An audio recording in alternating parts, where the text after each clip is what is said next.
மரபை மீறியது யார்? திசை திருப்புவதற்காக இது நடந்ததா? 2 முறை பாடினா என்ன கெட்டுரும்? இதெல்லாம் ஒரு ஆர்கியூமெண்ட். உங்க கருத்து என்ன?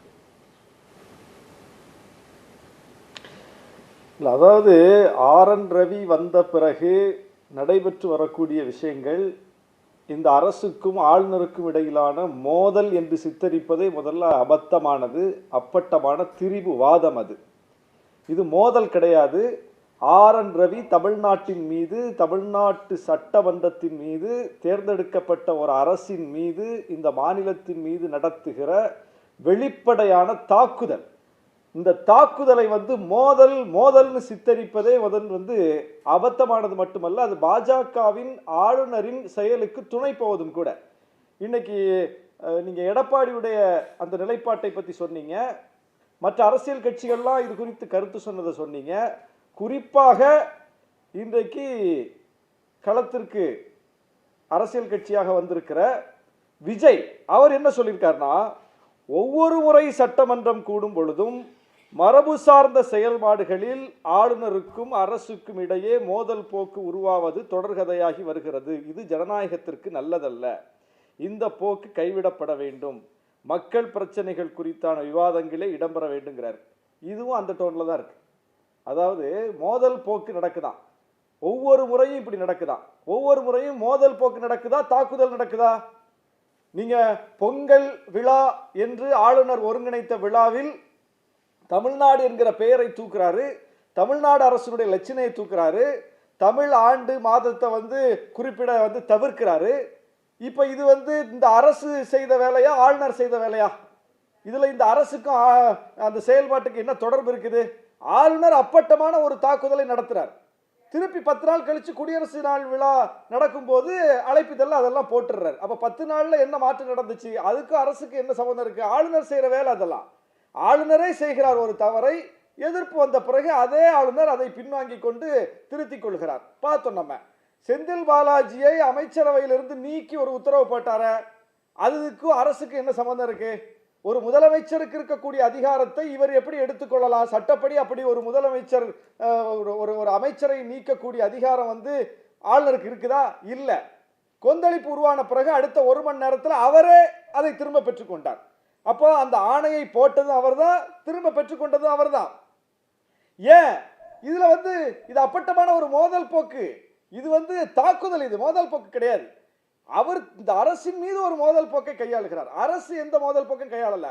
ஆளுநர் பதவி வேண்டாம் என்று சொல்லக்கூடிய அரசு தான், ஆளுநர் பதவியை எதிர்க்கக்கூடிய கட்சிகள் தான் இன்றைக்கு அந்த சட்டப்படி ஏற்கப்பட்டிருக்கிற ஒன்றுக்கு மதிப்பு கொடுக்கணும் என்பதற்காக அவர் அழைக்கப்படுகிறார். போய் சபாநாயகர் அழைக்கிறாரு, தன்னுடைய இருக்கையை கொடுத்துட்டு சபாநாயகர் பக்கத்து இருக்கையில் அமர்ந்திருக்கிறாரு. வரும்போது பூங்கொடுத்து கொடுத்து வரவேற்கிறாரு, சிவப்பு கம்பளம் வரவேற்பு கொடுத்து ஆளுநர் அழைச்சிட்டு போறாங்க. எல்லா மரியாதையும் கொடுக்கப்படுகிறது. ஆளுநருக்கு எந்த கண்ணிய குறைவும் இந்த அரசால் சட்டமன்ற வளாகத்தில் இல்லை.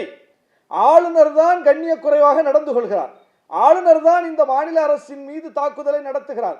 இப்படிப்பட்ட இடத்துல நேரடியாக ஆளுநரினுடைய தவறை சுட்டிக்காட்ட வேண்டிய கட்சிகள், குறிப்பாக எதிர்கட்சி, குறிப்பாக எடப்பாடி, விஜய் போன்றவர்கள் இது ஒரு மோதல் போக்கு என்று சித்தரிப்பதும், அரசு ஏதோ தவறு செய்து கொண்டிருக்கிறது என்பது போல காட்டுவதும் யாருக்கு துணை போறாங்க இவங்க? இன்னைக்கு அரசு அவரை பேச விடாம தடுத்துருச்சா, அதனால ஆளுநர் போயிட்டாரா? அரசு என்ன தடுத்துச்சு? ஏதாவது நடைமுறையை அரசு புதிதாக மாற்றி புதுசா ஏதாவது சேர்த்துருச்சா? இன்னைக்கு இல்லையே. எடப்பாடி என்ன மரபை பின்பற்றினாரோ, ஓபிஎஸ் என்ன மரபை பின்பற்றினாரோ, ஜெயலலிதா அம்மையார் என்ன மரபை பின்பற்றினாரோ, கலைஞர் என்ன மரபை பின்பற்றினாரோ, அதே தானே இன்றைக்கு இருக்கக்கூடிய முதலமைச்சரும் பின்பற்றாரு, இந்த அரசும் பின்பற்றுது. ஏதாவது புதுசா சேர்த்துட்டாங்களா? ஏற்கனவே நாட்டுப்பண் முதல்லையும் தமிழ் தாய் வாழ்த்து கடைசியுமா இருந்துச்சு.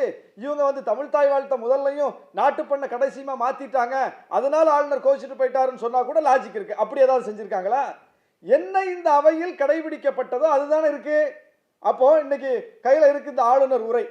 இதுல அச்சடிக்கப்பட்டு ஆளுநருடைய ஒப்புதலை பெற்று அச்சடிக்கப்பட்டு ஒவ்வொரு சட்டமன்ற உறுப்பினரும் கொடுக்கப்பட்ட அந்த உரையில ஆளுநர் உரை, அந்த உரை எப்படி முடியுதுன்னா, வாழிய செந்தமிழ், வாழ்க நற்றமிழர், வாழிய பாரத மணி திருநாடுன்னு பாரதியாருடைய கவிதையோடு முடியுது.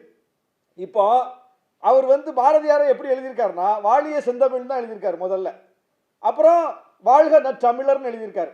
மூணாவதா கடைசி வரியில தான் வாழிய பாரத மணித்திருநாடுன்னு முடிக்கிறாரு. இப்போ பாரதியாரை கொண்டாடக்கூடியவர்கள் தானே இவங்க வலதுசாரிகள். பிஜேபி கொண்டாடுது, ஆளுநரும் கொண்டாடுறாரு, பாரதி விழாலாம் நடத்துறாரு. பாரதிட்ட கோச்சிப்பாங்களா? ஏன் முதல் வரியில வாழ்க பாரத மணித்திருடான்னு சொல்லாம கடைசி வரியில கொண்டு வாழ்க பாரத மணித்திருடான்னு சொல்லியிருக்காரு பாரதியாரு? முதல் வரியில போய் வாழிய செந்தமிழ்னு சொல்லிட்டாரு அப்படின்னு கோச்சிப்பாங்களா? அவர்கிட்ட கேள்வி கேட்பாங்களா? அந்த கவிதையை நிராகரிப்பாங்களா? என்ன அபத்தமா இருக்கு? அப்போ தமிழை போற்றுவது என்பது நாட்டை போற்றுவது இல்லையா? தமிழை போற்றுவது நாட்டை போற்றுவதா இல்லையா? இந்த கேள்விக்கு நமக்கு விடை வேணும். தமிழை போற்றுவது நாட்டுக்கு எதிரானதுன்னு இவங்க கருத்து வச்சிருக்காங்களா? தமிழை போற்றுவதும் இந்த நாட்டை போற்றுவது தானே. இந்த மொழியை போற்றுவது இந்த நாட்டில் அரசியலமைப்பு சட்டத்தில் ஏற்றுக்கொள்ளப்பட்டிருக்கிற 22 மொழிகளில் ஒன்றாக இருக்கக்கூடிய தமிழ் மொழி, இந்தியாவின் மூத்த மொழி, முதலில் அங்கீகரிக்கப்பட்ட செம்மொழி, இவ்வளவு சிறப்புகளை கொண்ட ஒரு மொழியை போற்றுவது இந்த நாட்டுக்கு போற்றுதலா? அது வராதா? என்ன அபத்தமான வாதத்தை வைக்கிறாங்க பாருங்க. அப்ப அவர்கள் திட்டமிட்டே ஒரு தாக்குதலை நடத்துகிறார்கள். தெரிந்தே அவர்கள் சொன்னது ஒரு முக்கியமான ஒரு பாயிண்ட். இந்த அரசை தொடர்ச்சியாக தேசப்பற்று இல்லாதவர்கள், முன்னாடி என்ன சொன்னார்னா திராவிடம் அப்படின்னு பேசுற இந்த கருத்தெல்லாம் ஒரு பிரிவினைவாத சிந்தனை அப்படின்னு கவர்னர் ஒரு இதுல சொன்னாரு. இது வழக்கொழிந்து போன அப்சல்யூட் மாடல்னாரு, மார்க்சியத்தை விமர்சிச்சார், இதெல்லாம் பலது செஞ்சிருக்கிறார்.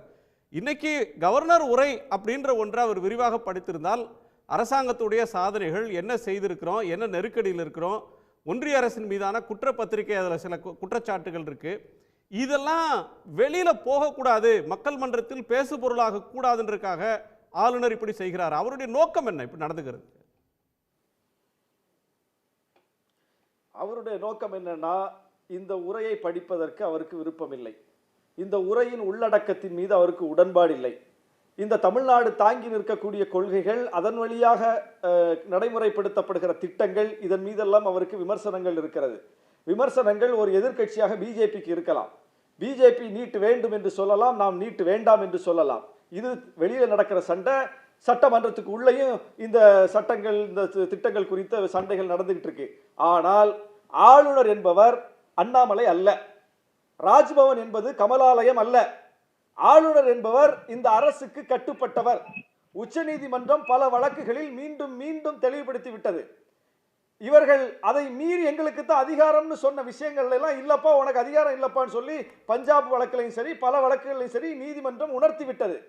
போன முறை இவர் அப்படித்தான் எனக்கு அதிகாரம் இருக்கு, ஆளுநர் உரைன்னா ஆளுநர் தானே, நான் தானே ஆளுநர் அப்படின்னு சொல்லிட்டு இவரே சேர்த்தாரு, நீக்கினாரு, எல்லாம் பண்ணாரு. ஆனால் அவை குறிப்பில் எதுவும் இடம்பெறல. அப்போ இவருக்கு புரிஞ்சு போச்சு, ஓஹோ அப்ப நமக்கு அதிகாரம் இல்லை அப்படிங்கிறது புரிஞ்சு போச்சு.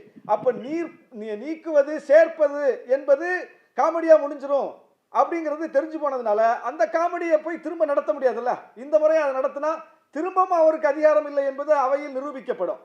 அதனால என்ன பண்ணிட்டார்னா, போன முறை உரைக்குள்ள போய் தன் விருப்பப்படி அதை மாற்றியமைத்தவர், அது அவையில செல்லாது என்பது நிரூபிக்கப்பட்டு விட்டதனால, இவர் அதிகாரமற்றவர் என்பது நிரூபிக்கப்பட்டு விட்டதனால, இந்த முறை அந்த உரைக்குள்ளேயே போகாம 3 நிமிஷத்துல இப்படி ஒரு காரணத்தை சொல்லி வெளியே ஓடிட்டார்.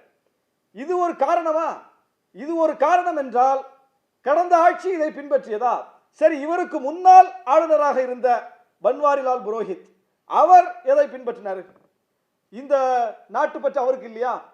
RN ரவிக்கு இருக்கக்கூடிய நாட்டுப்பற்று பன்வாரிலால் புரோஹித்துக்கு இல்லாமல் போய்விட்டதா? அவர் ஏன் இதை ஒரு பிரச்சனையா கிளப்பிக்கிட்டு ஏன் நாட்டு பண்ண முதல்ல போடல அப்படின்னு அவர் ஏன் கேட்கல? உடனுக்குடன் செய்திகளை தெரிந்து கொள்ள சன் நியூஸ் பெல் ஐகானை கிளிக் பண்ணுங்க.